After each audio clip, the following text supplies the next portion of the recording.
మీ కళ్ళద్దాలిక పక్కన పెట్టేయండి. ప్రతి కంటి సమస్యకి బెస్ట్ సొల్యూషన్ ఇస్తుంది అమెరికన్ లేజర్ ఐ హాస్పిటల్. భారీ వర్షాలు నేపాల్ను అతలాకుతలం చేశాయి. 3 రోజులుగా ఎడతెరిపి లేకుండా కురుస్తున్న వర్షాలు పలు ప్రాంతాలను పూర్తిగా జలమయం చేశాయి. సుమారు 200 మంది మృతి చెందారు. వందలాది మంది గల్లంతయ్యారు. వారి ఆచూకీ లభించడం లేదు. కొన్ని చోట్ల ఇల్లు కొట్టుకుపోయాయి. దీంతో ప్రజలు సురక్షిత ప్రాంతాలకు తరలి వెళ్లిపోతున్నారు.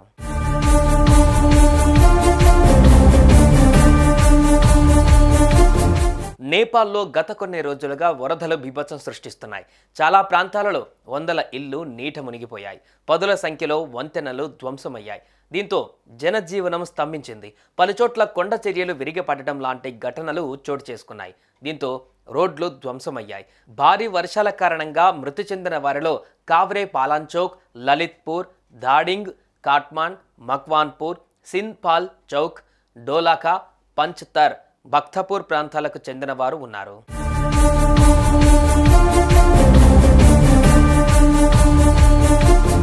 వరదల్లో చిక్కుకున్న వారిని కాపాడేందుకు సహాయక చర్యలు కొనసాగుతున్నాయి. దాదాపు 3000 మంది భద్రతా సిబ్బంది రంగంలోకి దిగారు. ఇప్పటి వరకు 1000 మంది వరకు బాధితులను సురక్షిత ప్రాంతాలకు తరలించారు.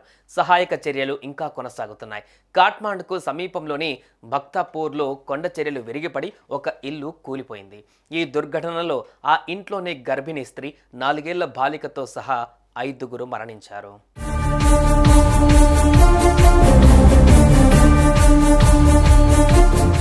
నేపాల్లో ఈ స్థాయిలో వర్షాలు, వరదలు గత 40 నుంచి 45 ఏళ్లలో ఎప్పుడూ చూడలేదని కొందరు ప్రత్యక్ష సాక్షులు చెబుతున్నారు.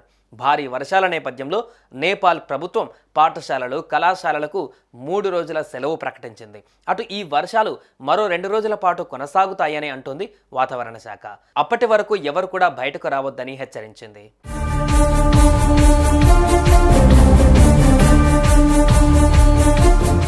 ఈ వరదల ప్రభావం బీహార్పై పడే అవకాశం ఉన్నట్లు తెలుస్తోంది. అక్కడ నుంచి కొన్ని నదులు బీహార్లోకి ప్రవహిస్తాయి. ఆ నదులకు వచ్చే ఆకస్మిక వరదలు రాష్ట్రంలోని పలు ప్రాంతాలను ముంచెత్తే అవకాశం ఉందని అధికారులు తెలిపారు. దీంతో బీహార్ ప్రభుత్వం అప్రమత్తమైంది. లోతట్టు ప్రాంతాల ప్రజలను సురక్షిత ప్రాంతాలకు తరలించింది.